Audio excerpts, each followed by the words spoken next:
కుటుంబ సమేతంగా ఎన్నికల ప్రచారం నిర్వహిస్తున్నారు రాయచోటి టీడీపీ ఎమ్మెల్యే అభ్యర్థి మండేపల్లి రాంప్రసాద్. ఇంటింటి ప్రచారం నిర్వహించి క్షేత్రస్థాయిలో ప్రజల సమస్యలను అడిగి తెలుసుకుంటున్నారు మండేపల్లి. ఆయన సతీమణి హరితమ్మతో కలిసి సూపర్ 6 పథకాలను ప్రజలకు వివరిస్తున్నారు. తన భర్త ఎమ్మెల్యేగా గెలిచిన వెంటనే నియోజకవర్గ సమస్యలను పూర్తిగా పరిష్కరిస్తానని హామీ ఇచ్చారు హరితమ్మ. రాయచోటి పట్టణం కొత్తపల్లిలో ప్రైవేట్ ఆసుపత్రి ఏర్పాటుకు మండేపల్లి మాటిచ్చారని మాటిస్తే తప్పబోనంటున్నారు హరితమ్మ. ఎన్నికల ప్రచారంలో బిజీగా ఉన్న టీడీపీ ఎమ్మెల్యే అభ్యర్థి రాంప్రసాద్ రెడ్డి ఆయన సతీమణి హరితమ్మతో మా ప్రతినిధి శ్రీనివాస్ ఫేస్ టు ఫేస్.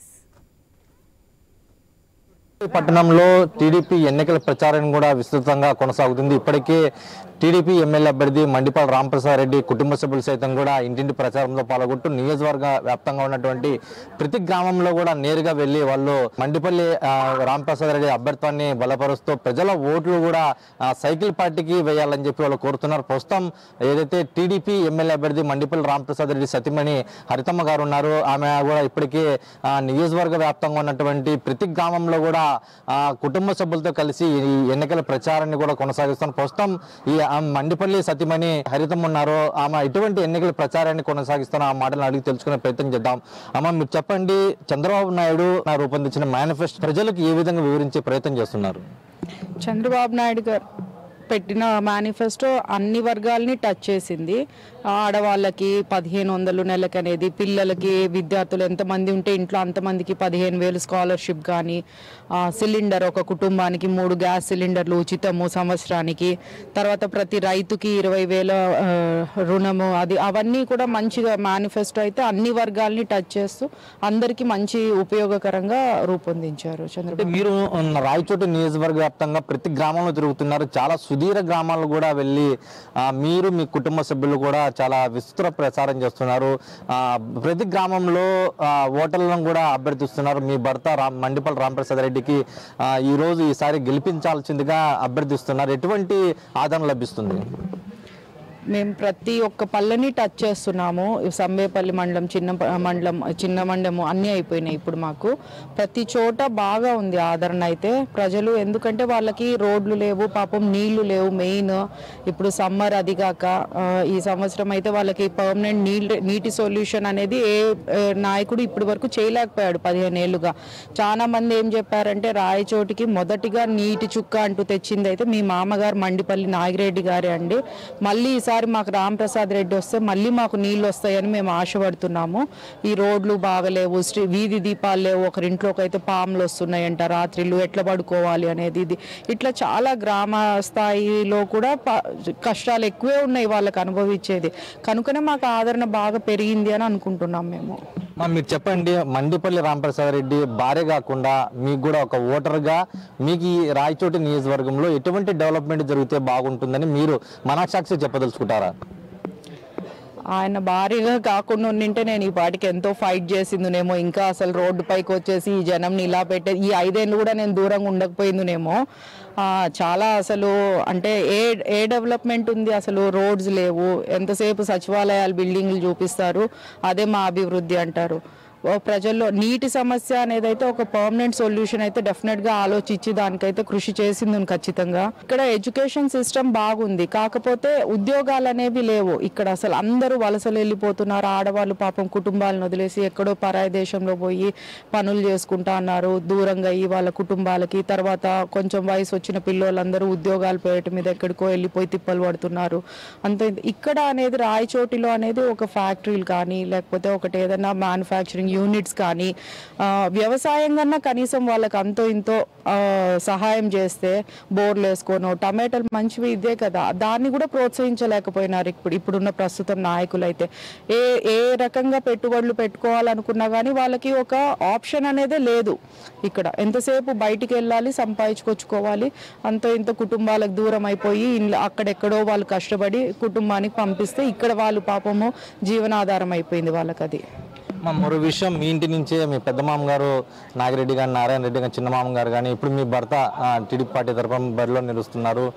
గతంలో ఏదైతే వైసీపీ ప్రభుత్వం అధికారంలోకి వచ్చిన 10 నెలలకే మండిపల్లి రాంప్రసాద్ రెడ్డి గారు వ్యతిరేకించి బయటికి రావడం పట్ల మీరు అప్పట్లో కూడా కొంచెం ఏమన్నా సజెషన్ చేయడం జరిగిందా, లేదంటే భయభ్రాంతులు గురవడం జరిగిందా? అధికార పార్టీ నుంచి ఎందుకు రిటర్న్ వచ్చేస్తారని ఏమన్నా మీరు అడగడం జరిగిందా? అప్పుడు అంటే మొదట్లో అందరం భయపడతాం. ఇప్పుడు అధికార పార్టీ అంటే ఎవరమైనా ఇష్టపడం కదా, ఎట్లుంటుందో రేపు పొద్దున ఫ్యూచర్. అంటే జగన్ గారు ఎంతో ఆశగా అందరినీ ఒక్క ఛాన్స్ ఇవ్వండి నాకు, నేను ముఖ్యమంత్రిగా 30 ఏళ్ళు ఉండాలి నేను అంటే చేస్తాను అంటే ఆ అభివృద్ధిలో మనం భాగం కాకుండా వెళ్ళిపోతామేమో అనేసి భయం అయితే చాలా పుట్టింది. అప్పుడు మనము ఉంటే బాగుంటుంది కదా, ఆయన చేసే అభివృద్ధి పనులలో కానీ మనం సహకరించుకొని మన రాయచోటికి ఏమైనా చేసుకోవచ్చు అని అయితే ఆశపడ్డాం ఫస్ట్. కాకపోతే ఇప్పుడు ఆలోచిస్తే మేము బయటికి వచ్చే మంచి అయిపోయిందేమో. ఈ 4 ఏళ్ళు చూస్తుంటే వాళ్ళు ప్రజలు చేసేది, వాళ్ళ తిట్లు అంటే ఎలా వాళ్ళ అనుభవించే బాధ అనేది వాళ్ళు చూస్తే ఈయనకు ఇంత మంచి అవకాశం ఇస్తే జగన్ గారు అది కొంచెం మిస్ చేసుకున్నారేమో ఆపర్చునిటీ అని అయితే అనిపించింది.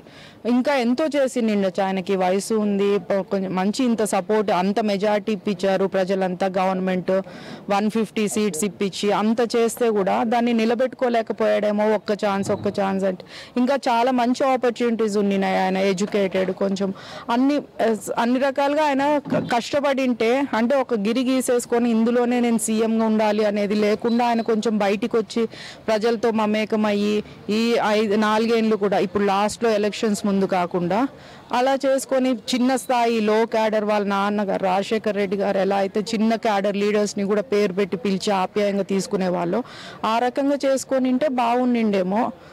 ఇప్పుడైతే మేమేం వరి అవ్వట్లేదు, మేము వచ్చి చాలా మంచి పని చేసాము బయటికి వచ్చి అని అనిపించింది. అంటే ఇప్పుడనే కాదు, ఆ 10 నెలలు వచ్చిన తర్వాత కొన్ని నెలలు మేము ఏదో కొంచెము స్థిరంగా ఇంకా లేకపోయాం, కానీ తర్వాత నుంచి మేము చాలా స్టేబుల్గా ఆలోచించుకొని మేము స్టిక్ ఆన్ అయినాము ఈ టీడీపీ పార్టీకి.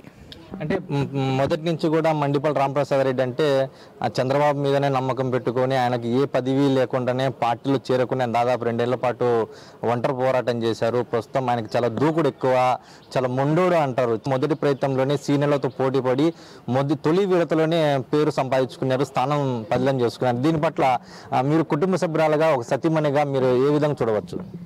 ఆ దూకుడు అదే ఆయనకి ఇప్పుడు ఒక అగ్రెసివ్ లీడర్ అని చెప్పి చంద్రబాబు నాయుడు దగ్గర కానీ ఒక గుర్తింపు తీసుకొచ్చింది. అంటే ఆయన దూకుడు స్వభావము అన్నిట్లో ముందుండే తన అదే వ్యక్తిత్వమే తనకి ఈ సీట్ని ఇప్పించింది. కానీ ఆయన సర్వేలు చేసుకున్నాడు, అన్నీ చేసుకున్నారు, అన్నిట్లలో ఉండి బాగున్న క్యాండిడేట్ని ఆయన చూస్ చేసుకుంటారు కదా. ఆయనకు ఇది ఒక మంచి అవకాశమే సీఎం కావడానికి.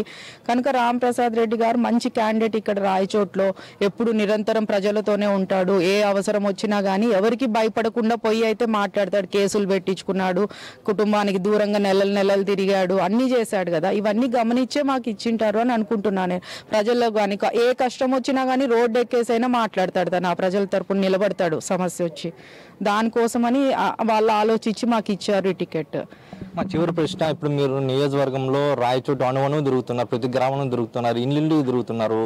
చాలా మంది లేడీస్ మగవాళ్ళు చెప్పుకోలేని పరిస్థితి ఉంటుంది. మీరు మండిపల్లి రాంప్రసాద్ రెడ్డి సతీమణిగా మీరు కూడా క్యాంపెయిన్ చేస్తున్నారు.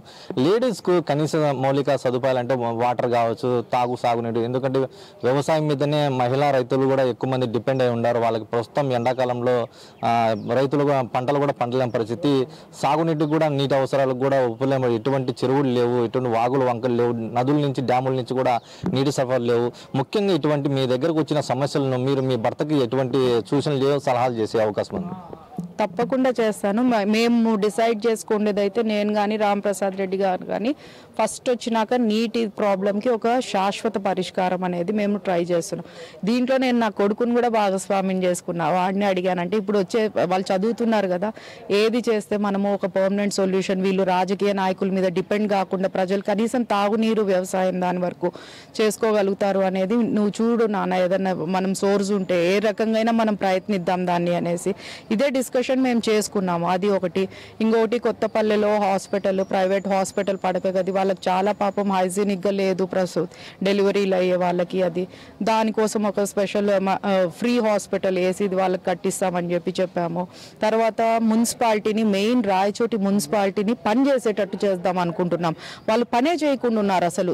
పోతే వీధులు అసలు కొందరైతే వాళ్ళ ఇంటి ముందు వాగులు అన్ని ఇది డ్రైనేజ్ వాటర్ వాగుల మాదిరి వస్తుంటే బాడిగిళ్ళలో పోయి కాపురాలు చేస్తున్నారంట సొంత ఇల్లులు వదిలేసి. ఈ మున్సిపాలిటీని అయితే తట్టి నిద్ర లేపాలి అనిపిస్తుంది నాకైతే.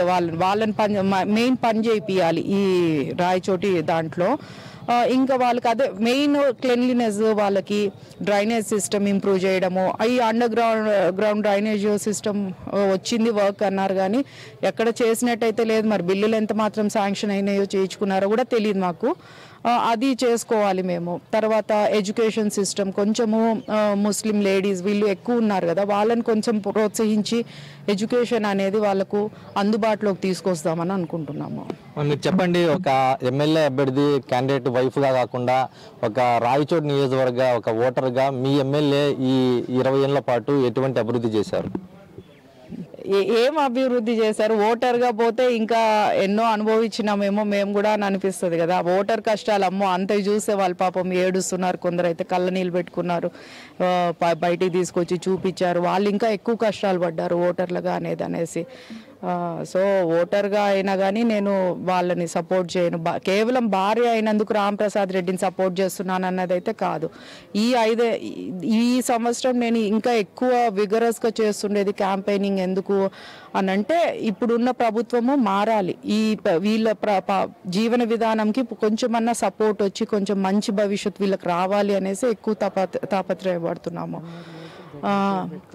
మేము ఎవరినో ఓట్లు అడిగేసి నేను కూడా వాళ్ళ అవతల పార్టీ వాళ్ళ మాదిరి జగన్ని చూసి సీఎంని చూసి ఓటేయండి అని అడగట్లేదు. ప్రతి ఒక్కరి దగ్గరికి పోయి నేను రాంప్రసాద్ రెడ్డికి ఓటేయండి సైకిల్ గుర్తుకనే అడుగుతున్నా. ఎందుకంటే మా బాధ్యత మేము పెంచుకోనీకి అది. రేపొద్దున రాంప్రసాద్ రెడ్డికే ఏమన్నావు కదమ్మా మేము వేసాము ఓటు ఇప్పుడు మాదేది అని అంటే మేము ఆ పరిస్థితి అయితే తెచ్చుకోము ప్రజలు మమ్మల్ని నిలదీసేంత వరకు. కాకపోతే వాళ్ళు అడగాలి అనే బాధ్యత మా మీద పెట్టుకోనీకే మేము రాంప్రసాద్ రెడ్డికి ఓటేయండి అని అడుగుతున్నాను నేను ప్రతి ఒక్క చోట. మరి చూశారు కదా, రాయచోటి టీడీపీ ఎమ్మెల్యే అభ్యర్థి రాంప్రసాద్ రెడ్డి కుటుంబ సభ్యులు సైతం కూడా విస్తృత ప్రచారం చేస్తున్నారు. ప్రస్తుతం బ్రహ్మరథం పడుతున్నారు. ఎక్కడికి వెళ్ళినా ఎక్కడ క్యాంపెయిన్ చేసినా కూడా ప్రస్తుతం ప్రజా సమస్యలను తమకు వివరిస్తూ తమ ఆదరణకు వాళ్ళు కావాలని చెప్పడం జరుగుతుంది. ప్రస్తుతం ఏదైతే రాయచోటి నియోజకవర్గంలో మేజర్ ఇష్యూస్ మీద కూడా ఫైనల్ లిస్ట్ ఒకటి రెడీ చేసుకున్న వాటి మీద పరిష్కారం తీసుకుని ప్రస్తుతం మండిపల్లి రాంప్రసాద్ గెలిచిన వెంటనే అవన్నీ మొత్తం కూడా సమస్యలు సాల్వ్ చేస్తామని చెప్పి మండిపల్లి రాంప్రసాద్ రెడ్డి సతీమణి హరితమ్మ చెప్తున్నారు. ఇది రాయచోటి నియోజకవర్గంలో తాజా పరిస్థితి. Vote studio.